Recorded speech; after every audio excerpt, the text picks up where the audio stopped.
going on, guys? It's Cimo. So Team APS uploaded a video today discussing what cards you could use as budget alternatives for some of the current most expensive cards in the game. Namely cards like Pot of Desires and Solemn Strike. And overall, I thought the video was pretty good. They put in a very valiant effort in making this video because it's kind of hard to tackle this barrier between casual and competitive that's very apparent because one of that barrier is essentially having to pay the big bucks for some of these cards. And so they tried to essentially solve this problem by saying if you can't afford a card like Solemn Strike or Desires, then here are some alternatives that you can do. However, the biggest issue that I found with the video, and this is what I wanted to discuss today, is the fact that no matter what type of alternative method you use, there's going to be no card that is an effective replacement for a card like Pot of Desires or Solemn Strike. And I kind of wanted to go over that a little bit more in depth.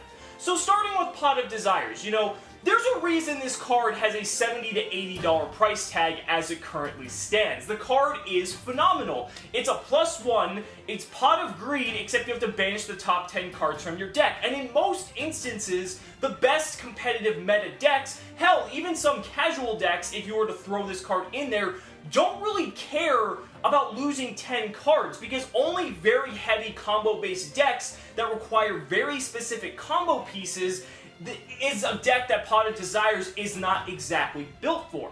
So, trying to find an effective replacement for Pot of Desires is very tricky. Now, Team APS mentioned the first card that they went into was Card of Demise, and I thought Card of Demise is a very interesting card to compare Pot of Desires to.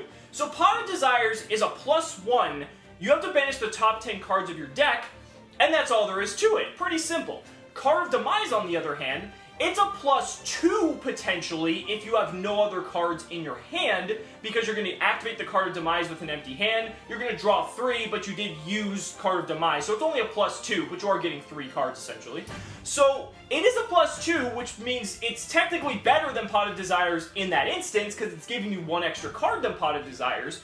The difference being is, though, you can't special summon for that turn, and you also can't do any battle damage that turn, and you lose your entire hand during the end phase. So it's very, very interesting to kind of compare these two cards, because it's like, okay, I get a +2 off of Card of Demise, but Pot of Desires is not preventing me from inflicting battle damage, it's not preventing me from, special summoning that turn, and it's also not making me discard my entire hand in the end phase, meaning if I draw resources that I can't play to the field, I'm not going to lose them on the end phase. So my mentality when it comes to stuff like this is that if you're looking for a budget alternative of a card like Pot of Desires that's of this significant value, you should just try to play a completely different strategy altogether, because if you play like Card of Demise in a deck that it doesn't fit in, it's not going to work, because the deck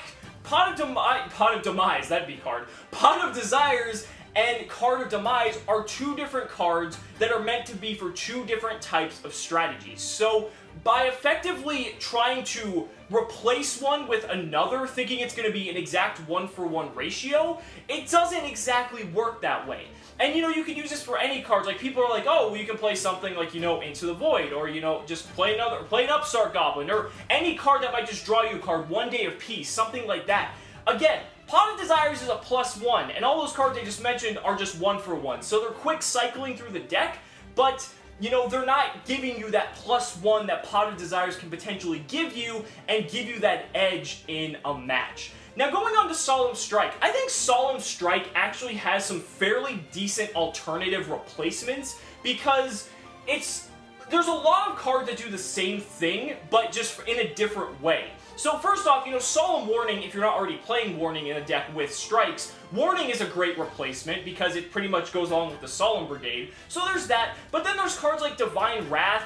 So you have to take a -1 to essentially do the effect of Strike, but it's another thing you can do. There's stuff like Trap Trick, Trap Hole Nightmare. Hell, Grand Horn of Heaven, which Team APS mentioned as well, is, in my opinion, still a very solid card, being able to immediately end main phase 1. Like, that's pretty fucking cool, because then their turn is pretty much over. They have to immediately go to battle phase, and it really, really disrupts them. The opponent gets to draw a card, so they plus off of it, but being able to stop something like that, it's an interesting alternative. Like, there is much more lenience, in my opinion, to replace Strike with one of these cards than to replace Pot of Desires with something like Card of Demise. But ultimately, in the end, you can't replace Solemn Strike. That 1500 life points to either negate an inherent special summon or to negate the effect of a monster and destroy it from anywhere. It doesn't even have to be the field, it can be the grave, it can be the hand. Like, that, you cannot replace this card. And that's what justifies the price tag that it currently sits at. And so, again, my ultimate philosophy on this is that if you can't afford cards like this, then you should try to play a different strategy altogether with cards that you can afford. You know, if you're playing a deck like ABC, and then there's another person who has ABC with 3 Desires, the person playing ABC with 3 Desires has a much more significant advantage than the ABC player that doesn't have Desires. Even though the decks can still function the same and things like that, having Desires in a match like that, when it can potentially be a very grindy mirror match, cheap and easy +1s can honestly be the things that win you the game. And that's the sad reality, unfortunately. But that's the thing. If you can't afford Pot of Desires and Card of Demise fits your budget, you should try to play a deck that best utilizes Card of Demise. You shouldn't, have to force yourself to not pay your rent or, do something like that just to get this card, as fucking good of a card as it is. So, yeah, that's my whole point here. If you're trying to replace cards like Pot of Desires and Solemn Strike, just try to find a different strategy that works within your budget that can still be relatively competitive. We see Demise decks all over the place that still do competitively well. So it's okay if you can't afford stuff like Pot of Desires, like Solemn Strike. A lot of people say that, Yu-Gi-Oh! Is pay to win, and to an extent, that possibly can be true.